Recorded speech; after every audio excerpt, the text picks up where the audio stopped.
but every child skips along and looks at life anew. And if you can keep that childlike wonderment and bewilderment about life, that's what I think is the meaning of life. Hang on here. Whenever you're ready, I'm ready to talk. I'm always ready for you. All right, ask a question and let's see what happens. Yeah. So, hi, I'm Jonatan Blomberg, and I'm writing for MovieZine in Sweden. Uh, Yes. yeah, I'm guessing everyone starts off by saying how much they love Star Trek, but I've always been a Denny Crane fan. Oh, Uh, goodness. so, so, so thanks for all of those years too. Those were some amazing years on the Practice and Boston Legal. I Right. love that show. Um, but I obviously have also watched the UnXplained, three episodes from this new season that's coming after in January. It starts airing. So I've seen the extraterrestrial one, and the Yeah. one about monsters, and Yeah. the one about Jack the Ripper. So those are Yeah. the ones I've seen so far. And I I know that you have said before that you are like always searching for that wow factor to learn new things, and I've seen in other interviews with people that have worked with you that they always find you nose deep in a book about something when you're waiting for whatever. Yeah. Uh, so I kind of feel like this is you're only doing like the voiceover parts of this show, but I feel like it's a Well, not passion really. project. I appear on camera as Yeah, well. yeah, well, yeah, I know, but you're telling us the story, like kind of reading us the story, and then having the experts come in. But I feel like it's still like a passion project of yours, and It really is. yeah. So what kind of things do you kind of look for to want to learn more about? Because these are only a few that we get to see now. Right. Well, everything is mysterious. Um, Wherever you look, whatever you put your finger on, we don't know what it is. I mean, put your finger on a piece of wood here. What is it? It looks to be solid. It's got nice grain to it, but it holds all kinds of secrets as you delve into it. And we humans have been doing a lot of delving, but we don't know how far. When do you reach the bottom? When when does the thing you're examining stop being mysterious? And I think it never stops being mysterious because there's so much at work, so many mysterious things at work here on Earth, and the observable um, universe. Everything is unknown. We don't know anything, and and so you uncover something. So science uncovers something that seems really interesting, and you go to look at it and you realize it's only the surface of another curious question. So we spend our lives wondering what's around the corner. Like when you get to a point where you think about death, what is death going to be like? How do you Yeah, know you're how do I you know heard you're you. dying? How do you know you're dying? Yeah, and I heard that you kind of planned like you wanted to become a tree after you die, and that's actually something that I've been thinking about myself, kind of becoming one I with have. nature. I studied about it. I did a concert in Washington a while ago, and in fact, the concert is is going to be available on the air, and a song from that concert, "So Fragile, So Blue," we're hoping will be a music video and an album that's been picked up by London Symphony Orchestra. Um, So there's a lot of sort of interesting things that I'm a part of, companies that I've become a part of that are weird and working on strange science principles.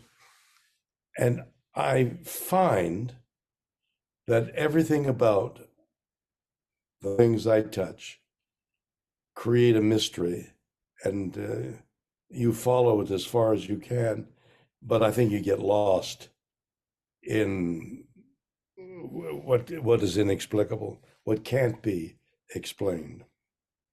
Yeah.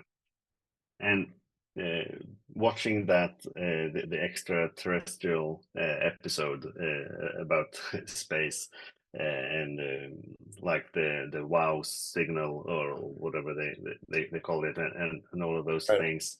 Um, uh, I'm thinking while watching that you have actually spent a couple of minutes in space for real, not only on Star Trek for all of those years. On pretend, but you actually went up there. Yeah. And I know a question that a lot of people probably ask is how it was looking back on Earth and stuff like that. But Well, I have a different question. yes. You may answer that as well. But I've always been thinking, watching movies and stuff, when you look back at Earth, you only see Earth, but when you're down at Earth and looking up, you see all those stars. If you're in a place where you can actually look up, because well, you're outside the city or something. But when you were up there, could you see all the stars much better from No, space? I'd hoped that you could get a view of the Milky Way. Like like the best view is kind of what Yes, I would imagine where you'd you're get. staggered, but what I saw is total blackness, eerie, bad blackness, evil, ugly, death, blackness, and back That's looking at horrible. Earth. Oh, it's horrible. And Yeah, then because you realize it's space and it's whatever that temperature is, 400 degrees below, somewhere around there, 300 degrees. I mean, you're dead. And when you look back on this little tiny rock with the beige and blue, and that's life. yeah. And my feeling then was extreme sadness, which I didn't understand until I landed. And I realized I was in grief for the earth. Or what we're doing to it. You mean? I know All you. the incredible number of life forms that Yeah, are now krill extinct, for one. that are now extinct because of what we did and are Yeah, doing and will yeah. do. I know you've spoken about how krill is going extinct because that's under the ices that are melting, and we don't even know what that will do to the rest of the life in the oceans and stuff like that. Yeah. So when you guys decide on what kind of mysteries or unexplained events that you want to cover on this show on History Channel, uh, are you a part of deciding what problems that you maybe want to hear more I about? have on I have on numerous occasions something that interested me. I'll call the production company up and say, "Have you thought about X, Y, and Z?" No, it's a good idea. Language, for example, the mystery of language. So, I mean, everything, as I said, is mysterious if you hook up your curiosity factor. Otherwise, you accept everything. Oh, look at this. I'm talking to you. You're in the Netherlands. I'm in, um, Sweden, actually, you were in in Sweden. Sweden. Yeah, So you're in Sweden and I'm in America, and we both cannot get over our bewilderment and wonderment at the facility of being able to do that. 200 years ago, they were sailing a ship, you know, for uh, months. Yeah, and trying to get across these waters. And here we are talking effortlessly and looking at each other. yeah. You've also had a career in acting that have spanned almost 80 years now, and I'm thinking about the for the longest time now. I weren't able to speak with any actors because of the strikes going on Mhm. in the US, and now fortunately those days have passed. But I'm thinking, how much have the business actually changed from when you started out 8 years ago, and now when you can look back on it, like how? Well, technically, everything has changed, but the basics, and I've got an interesting performance I'm going to be doing in April that I've had to write, and presumably, other than the means of carrying the words, the storyteller and the audience remains the same, and and I'm thinking that this thing I'm going to do, which is a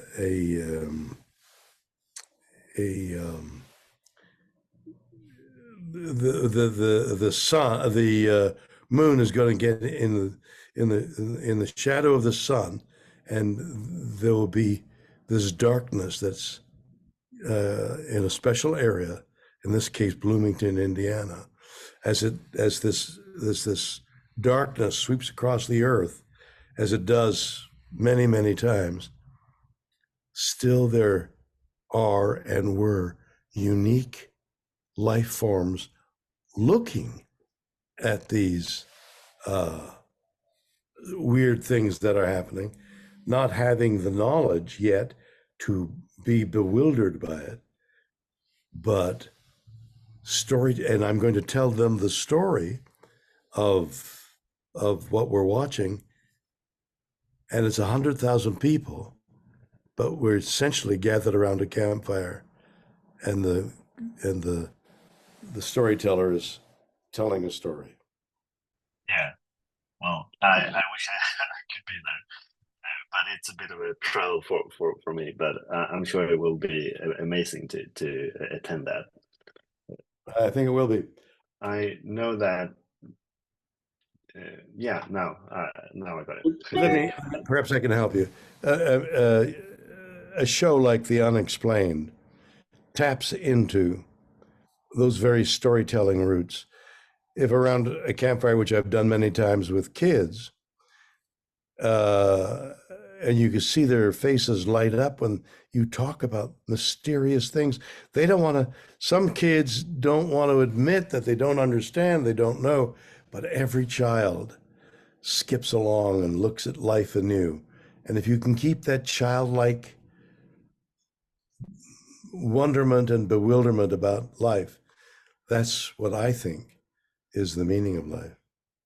Yeah, yeah. And going on off on that, the storytelling thing, because I actually spoke with one of the actors, the actor on the new Star Trek, Strange New Worlds.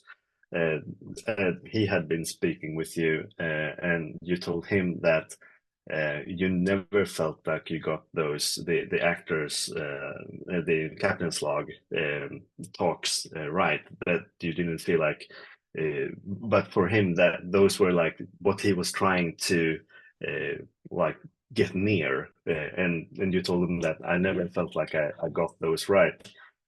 But here in on this new show as well, you are like the storyteller, and Right. we all like to listen to you. So And it was just that's what I'm trying to do. yeah, From they'll hand me a script, and I don't want to read it first. The first time I'm uh, performing on it is in front of a microphone, and I'm reading it. Oh wow, no kidding! And I want to have that immediacy of I didn't know that because I didn't know that. So yeah. if I'm reading it and I don't have to rehearse it, it's there for the first time, hoping that you come along with me. Like, wow. So I'm not um, telling a story that I know about with a melodic tone and all. Excuse me. I'm I'm enjoying it. like you are for the first time, and it just so happens I'm able to read it cold, and then I'll read it again. But generally, I like my first glimpse at the words. Yeah. Thanks a lot for your time, Bill. Thank you, Yeah. Jonathan. Look forward to the next time.